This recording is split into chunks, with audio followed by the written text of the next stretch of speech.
নমস্কার বন্ধুরা, শ্রাবণী রান্নাঘরে আপনাদের সবাইকে স্বাগত জানিয়ে আমি আবারও একটা রান্নার ভিডিও নিয়ে আপনাদের সামনে চলে এসেছি।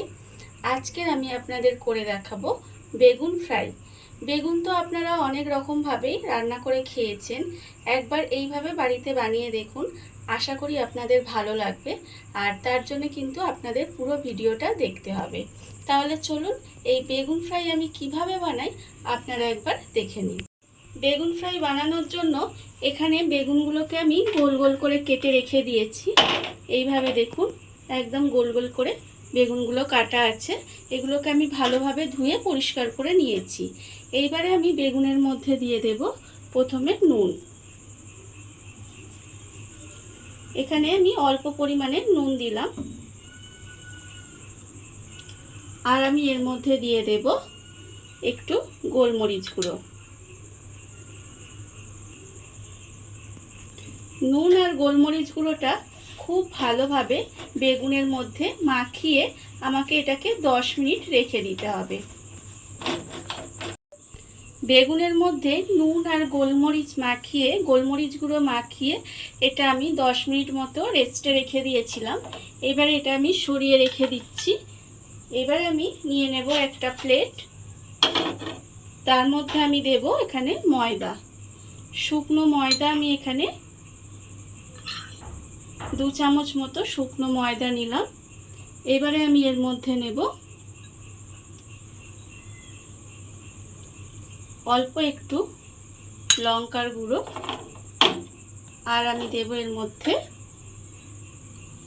অল্প সামান্য একটু গোলমরিচের গুঁড়ো দিয়ে এবারে শুকনো ময়দাটা আমি খুব ভালোভাবে প্রথমে মেখে নিতে হবে। শুকনো ময়দায় লঙ্কার গুঁড়ো আর গোলমরিচের গুঁড়ো মিশিয়ে ভালোভাবে এটাকে শুকনোটাকে মিশিয়ে রেখে দিয়েছি। এইবারে আমি এর মধ্যে দিয়ে দেব যে বেগুনগুলো আমি 10 মিনিট রেস্টে রেখে দিয়েছিলাম, সেই বেগুনগুলো আমি এইভাবে শুকনো ময়দা মাখিয়ে আমি আলাদা প্লেটে রেখে দেব। দেখুন, ঠিক এইভাবে কিন্তু আমাকে শুকনো ময়দা মাখিয়ে আমাকে প্লেটের মধ্যে রেখে দিতে হবে। বেগুনের মধ্যে শুকনো ময়দার মিশ্রণটা ভালোভাবে মাখিয়ে নিয়েছি। এইবারে এটাকে সরিয়ে রেখে দেব। আর আমি নিয়ে নেব এবারে একটা ডিম।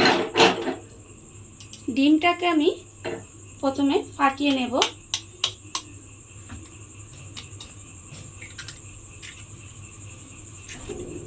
ডিমটা আমি ফাটিয়ে নিলাম। এবারে আমি এর মধ্যে দিয়ে দেব একটু নুন, আর আমি দেব এর মধ্যে অল্প একটু গোলমরিচ গুঁড়ো দিয়ে ডিমটাকে খুব ভালোভাবে প্রথমে ফেটিয়ে নিতে হবে। ডিমের গোলাটা আমি এখানে একটু ফেটিয়ে রেখে দিয়েছি। এইবারে যে বেগুনগুলোর মধ্যে আমি ময়দা মাখিয়ে রেখেছিলাম, সেই বেগুনগুলো আমি একটা একটা করে এইভাবে ডিমের গোলায় ডোবাবো।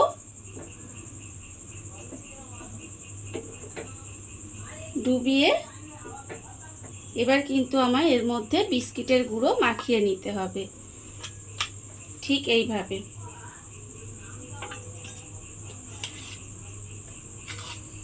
এইভাবে বিস্কিটের গুঁড়োটা মাখিয়ে রেডি করে নিতে হবে। দেখুন,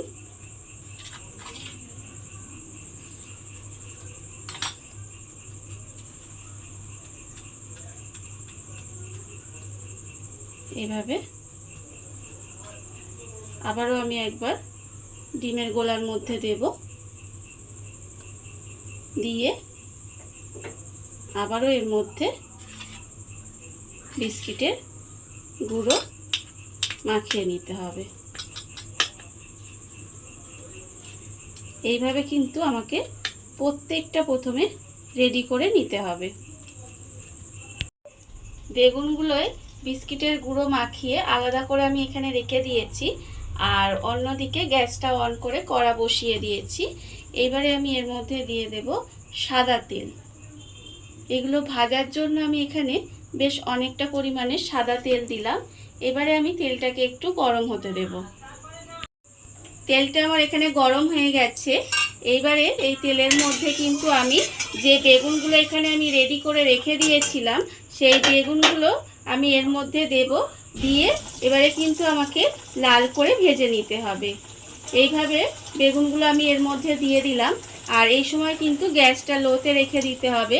দিয়ে বেগুনগুলোকে আমাকে আস্তে আস্তে করে লাল করে ভেজে তুলে নিতে হবে। দেখুন আপনারা, বেগুনগুলো কিন্তু আমার এখানে লাল করে ভাজা হয়ে গেছে। আমার কিন্তু বেগুন ফ্রাই রেডি হয়ে গেছে। এইবারে আমি কিন্তু এগুলোকে আস্তে আস্তে করে তুলে ভালো করে তেলটাকে ঝারিয়ে নেব। ছাড়িয়ে নিয়ে রেখে দেব।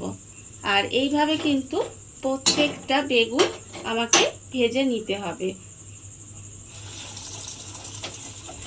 দেখুন বন্ধুরা, বাড়িতে থাকা খুব সামান্য কিছু উপকরণ দিয়ে কত সুন্দর একটা বেগুন ফ্রাই তৈরি হয়ে গেছে, আপনারা দেখতেই পেলেন।